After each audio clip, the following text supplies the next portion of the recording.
In a world where men make songs about ponies, comes the Brony Musician Directory interview. Hey, this is Freewave. We are doing our second interview for the FimMusic / Brony Musician Directory. We are doing it with Jeff Burgess today. We have been very psyched to do this interview this week. I also have Mathematicus here, who is my friend who lives in town, and he is spotting in for the interview. So say hi. Hey everybody, Mathematicus here. Super psyched to be talking with Jeff. Let's get this rolling. I guess let's start at the beginning. How long have you been making music?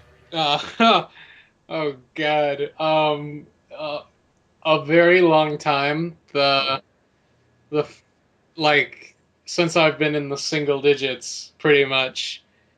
Yeah, I pretty much as long as I have a working memory. And I guess between you do a lot of different things. If you had to put down your biggest strength, would it be lyrics? Would it be vocals? Would it be guitar work? It's definitely not most of those things, but I'd say just my biggest strength is with anything is just storytelling. So I guess in music that would come through mostly in lyrics, because I mean I've been playing guitar for like a decade and I've been doing piano for 5 or 6 years now. But I mean there's like everybody is 1,000 times better than me at that, and I just sort of use it as a complement to things that I find to be compelling stories that I think would work as with music as a medium, and I've been getting better at them, though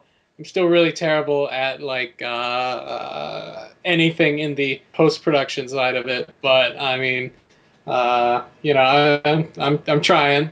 I'm trying to get better. That's the one thing, yeah. I mean, definitely you seem to really, first off, use a sense of humor, which a lot of people don't necessarily do. Either they'll just make a completely silly song, but you use humor with the show and sort of tell it sort of from a first-person point of view from characters within the show. Yeah, I'd say that's accurate. But you also do a lot of serious stuff, and you also do a lot of, I guess, I wouldn't say it's necessarily Rule 34, but you allow your songs to be sexy and fun. Yeah. Which not everyone does, which we really do appreciate. Some songs have to be sexy and fun. Yes. And some don't. Something that I think that most of the music community, they have a weird sense of self-censorship. If you look at the writing, if you look at the art in MLP, it's all kind of free-flowing and loose. They do their own thing, and most people seem to be okay with it, but you don't often find musicians that are willing to go there, if you will. It seems like it's off the table for a lot of people. They just think they don't think they can do it, or they think they'll lose their audience, or they're just afraid to, or they're just not interested in any kind of even touching that sort of subject matter. Yeah, I mean, I have boundaries too, but they've been getting looser. Okay. That is to say, and especially some of the stuff on the new album, it gets I would hot and heavy. Not really. It gets very risque, but not in a fun way. It's more. The middle of the album takes the main character Vital Scratch to like a really dark place, and you're not supposed to be having fun, and like I've sort of battled with like, should I censor this or not, and even though it'd probably be better if I did, it would kind of ruin the integrity of where the album is supposed to take you. So I don't know. Yeah, I'm really excited to hear that. See, one thing I wanted to touch on earlier is that you seem to genuinely care about ponies, like to care about them as characters, to explore them as if they were, just as genuine of a character as any other person in the real world or someone you read in fiction, but you want to treat them genuinely and sincerely. Yeah, definitely. I mean, like, every time I've written a concept album in the past, which has been a few times, you always have a main character whether it's named or not, whether the main character is only represented through concepts and vague story, you always do have a main character that you're writing for, whether you know it or not.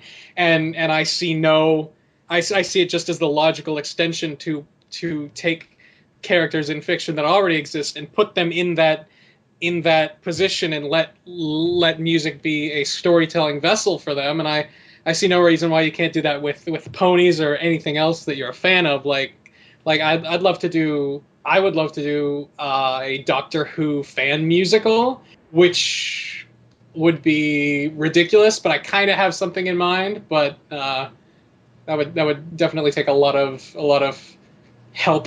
Now you mentioned you were talking a little bit briefly about the new album.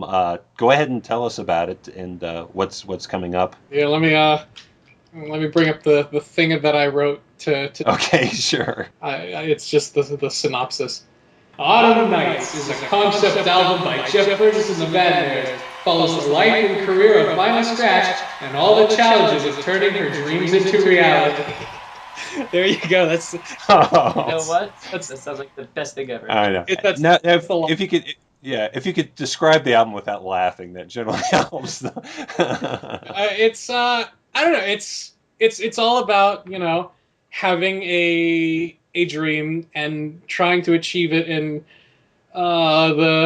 the unintended sort of bad things that can come along. In this case, Vinyl Scratch. It's more vague.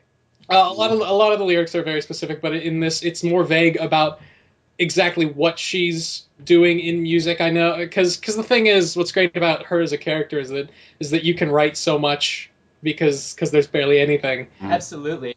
You just know that she is a DJ, but basically all it is she's trying to get famous, and there's a prologue showing when she was a kid, just sort of getting this idea. But the album really starts out when she's already famous. She's reached what her goal was, but she's not satisfied, and she's sort of going back and forth like, oh my God, I'm so lucky and I'm so blessed and that I shouldn't feel terrible, but I do. And so the rest of the album is just her just scraping her way to really be at the top. And I'm not going to spoil if she gets there or not, but sometimes your dreams don't turn out exactly the way you planned. Now, is this an analogy for something? I don't know.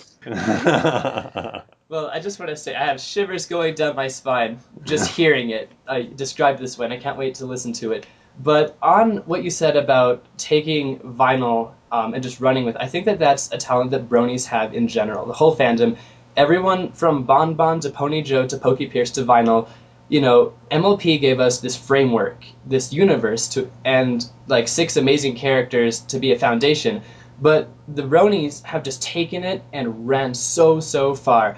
Everything from The Life and Times of a Winning Pony to Fallout Equestria, we have just taken the background ponies and given them so much life and character, and it's truly phenomenal. Yeah, and I mean, that's something that you don't see in other fandoms, and I'd be curious for some of our analysis friends to look into the psychology behind that. But okay, so Doctor Who 50th anniversary spoilers here for anybody listening. Sure. There's that one girl who wears the Tom Baker scarf the whole time, and she's a very minor character who gets possessed or whatever halfway through, and then isn't herself for the rest of the episode. So you have this character who has about 1 minute of screen time as her actual character. And the Doctor Who fandom, who's been around since 1963 or 66 or whatever, who are 1,000 infinitely bigger than us and have been around forever, nobody's writing fan fictions about her or making up her life. So why is it that bronies are taking these characters who appear for 1 second and being like, oh, that character is Vinyl Scratch, and she went to university with this other character who she's never been seen with, and I have no idea why, but that phenomenon is amazing to me. Yeah. If you look at statistics from the State of the Herd report, you will see that bronies have like an abnormally high proportion of their personality that is like the creative, introvertive type. Again, this isn't explaining it, but it's confirming what the insight that you've made, that we are sort of a population of creative people when it comes to just taking little details and over-analyzing them or expanding upon them. And it's really exciting to see all the wonderful things that people create. And I mean, I guess that's the one thing I've noticed about your catalog is that you really do almost take a film fiction type approach to writing your songs, unlike a lot of the fan base doesn't get, I guess, the same level within the characters from the point of views. I just don't sort of see that level of lyricism going on in a lot of the music, to be honest. I've always said this to people in private, but it would be so easy for me to, make a song that's like, put your hooves up, stomp them on the ground, turn around and make a big sound, but that would not be satisfying to me, and I don't think that would be satisfying to the kind of people who have followed my music. So yeah, I don't know.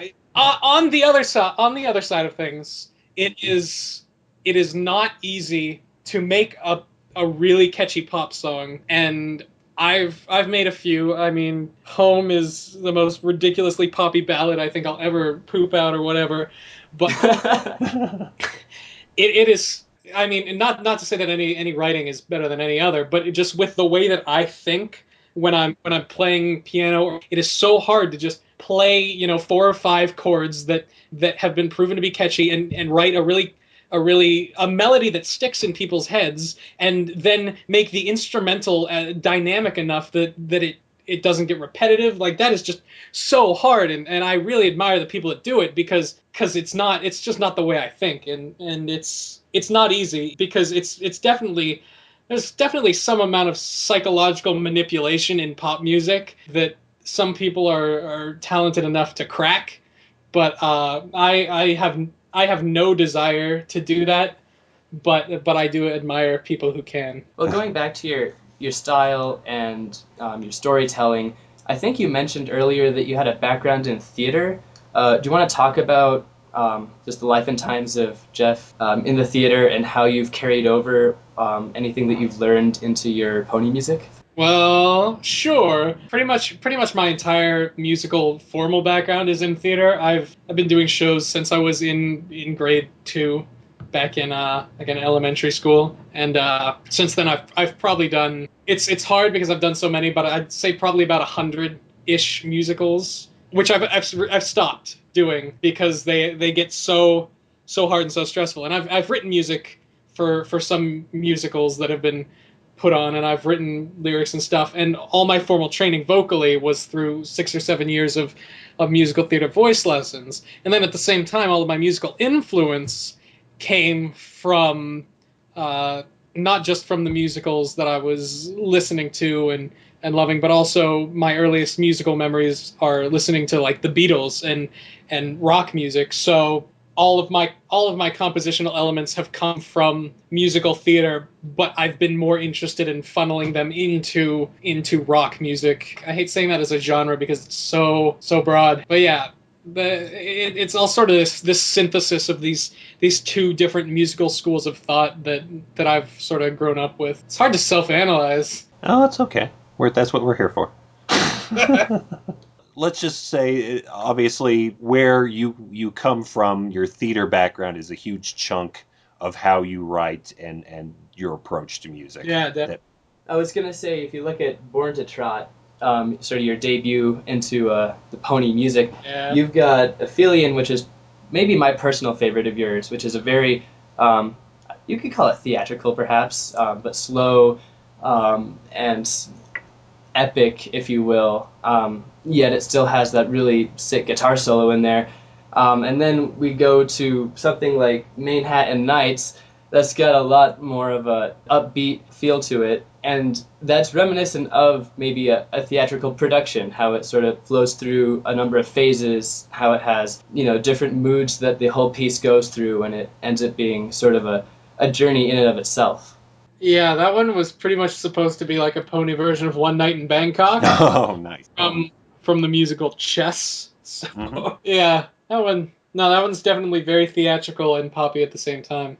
That's funny you mentioned that about Aphelion, because that was me trying very hard to write something that was very poppy, and I was listening to like Florence and the Machine, like Jackalap at that time, and I was trying to combine like those two meets, like because oh yeah, and I just met Acoustic Brony at that point, and I'd never heard their music till I met them, and I was like, oh my god, this is like really poppy dark rock kind of stuff, and this is kind of cool. And so that's sort of what I was trying to put into that, and it came out completely unlike anything that I was trying to make. So I don't even know what happened. Well, it was something good. Yes. Now, what type of, I guess, real music influences are some of your favorites who've influenced you, or that you're just big fans of? I'd say my biggest musical influences currently, and these have kind of settled in, are Nick Cave, Foxy Shazam, Fun. Mostly before some nights, and Cat's Millionaire, but her non-pony works mostly. Lyrically, I've been really influenced. I used to listen to a lot of Blue October. Okay. I don't know if you're familiar with them. I've heard of them, yeah. Yeah, their music is okay. I used to really like it, not as much anymore, but their lyrics are really they do these really long lines that get really detailed, and I really latched onto those. And Bruce Springsteen is another one. Summer of '69. Yeah, just love the way his lyrics tell a story. And I'd say aside from those guys, Joe Walsh would be another big musical influence for the same reason that most of his things tell stories. And I'd say those are pretty much the biggest ones. Yeah. What what musicians are you listening to now that I guess one of the things obviously we're trying to do with FimMusic is try to break some people in terms of letting people know about some of the people coming up who haven't necessarily gotten the same level of respect. Who do you see coming up in the community that you're really liking, that's piqued your interest? Well, I want to mention, if you'd asked me this 3 months ago, I would have said Dongle Kumquat. Ah. But I think in the past few months he's like doubled his subscriber count. He has been shooting up. He has been having a hell of a run this summer. Yeah, so he's definitely making a name for himself. I'm looking through my pony playlist. Wait, let me see. I'd say more people should listen. No, actually, let me change that. I feel like Stephen A.D. should put out more things. I think he's really good, and he's only getting better. I would say he's somebody to look out for, but I don't know. I don't know how much stuff he's planning on putting out because it's been slowing down. I'd say more people definitely need to pay attention to Ponky, but he won't be back from his mission until 2015. I know, it's so sad, right? Yeah. I have to say Bootmaster is somebody who's a really good rap artist and is somebody who is probably going to be putting out. I'd say he's on the cusp of putting out like something that would be his signature track, because he has been getting better, and I think we all know Clavy. Yes. He also spits it really well. Forever Free Brony, who just put out Chant of Immortality, is on the rise, and people definitely need to pay more attention to him. Well, speaking of your pony playlist, if you were to sort it by number of listens, what would be on top right now? Well, if I did that right now, it would not be very accurate, because my laptop died the other day and I had to put everything back up. Oh. So my play counts are back to 0. But it would probably be, the one I listen to the most would either be Spring by Jackalap. Oh, yes. Classic. Probably something by Cats. I don't know. You are a huge Cats fan. I am. Go ahead. Tell us. I don't know what by Cats, though. Everything is so good. Ooh, actually, Fox Amore did a pony song called Alone. It's called Luna's Song. Not enough people have paid attention to that. That is one of my absolute favorites. It is so good. That would probably be on top above everything else, just because it's only like a minute long, so I can put it on repeat and not notice. Anything by Ponky, because his voice is so good, and Simple by Stephen A.D., which I noticed the other day only has like 5,000 views, and that makes me so sad, because it is seriously like one of the best I've ever heard. Probably one of those. They're really good. Even though I love Cats so much, there are some amazing songs that I can just put on just 3 or 4 times throughout the day and not be fed up with them. And it sounds kind of weird we haven't mentioned it, but I hear that you are an SGAP fan. Oh my God! Wait, hold on. I gotta go back to the last thing. Manhattan Mornings, Songbird, Mhm. Eccentrifuge, and La Solda Pony. Oh yes. Oh Oh, my god, that song is a wing boner. oh, Sold That is like butter, like Yeah. butter. Yeah, seriously. But yeah, I am a fan of SOGAP. I'm with all honesty. I would not say I'm the biggest fan. Not the littlest fan. I'm somewhere nice there in the middle. I enjoy the work. I don't have a lot of it on my computer just because of general laziness. But whenever I hear it, I'm like, this is good. What was the first song that, maybe not that you heard, but as you were listening to it, you realized this is something special? Probably A Beautiful Heart, which is still my Yes. favorite. Yep. That's what picked me up to this guy is doing something incredible and stepping out from the shadows of Pinkie Pie Swear and doing something just another sort of step beyond in a different direction and on his own feet. So, what music did you hear for the first time that made you get into the music community here? Well, probably back in like January Okay. 2012. I used to have this hobby where I'd go on Bandcamp. I would go to the search function. This is before they had that like discover feature, Mhm. and I would just search like indie, and I would sort by newest, and I would listen to new things in the indie section so that I would hear them first. And I discovered so much great music that way, and so many little bands that have disappeared or never done anything again. So one day I go on and I discovered Mando Pony, probably in like January 2012, and I was like, this is not bad. So that was the first experience with music in the fandom. But obviously I didn't do any music until BronyCon caught on fire. And it wasn't even until after then that I noticed there was a big music scene, because I just did a little fucking... I did this little parody song, and, next thing I know, it's featured on, Equestria Daily, and I'm like, oh, people are making music about this? What? And then it snowballed. So, were you into ponies before you heard the music, or did you sort of discover ponies through the music? No, I was into ponies for a good, 4 to 6 months before I... Oh, wow. Before I even noticed that the fandom was that big, because I was on like r/My Little Pony, because I've been on Reddit since 2008. The first time I ever heard of My Little Pony was probably mid 2011. I saw a bunch of like pony avatars cropping up, and a friend of mine was like, oh my god, I started watching the show My Little Pony, it's great. And I was like, yeah, fuck you. The general response, the first time response. Yeah. And every story goes, but then he forced me to watch it, and I liked it, except that's not how mine goes. I then waited until December 2011 to watch one episode of it, and I watched the one with Zecora where they're like racist, and I was like, ugh, this is not very good. And then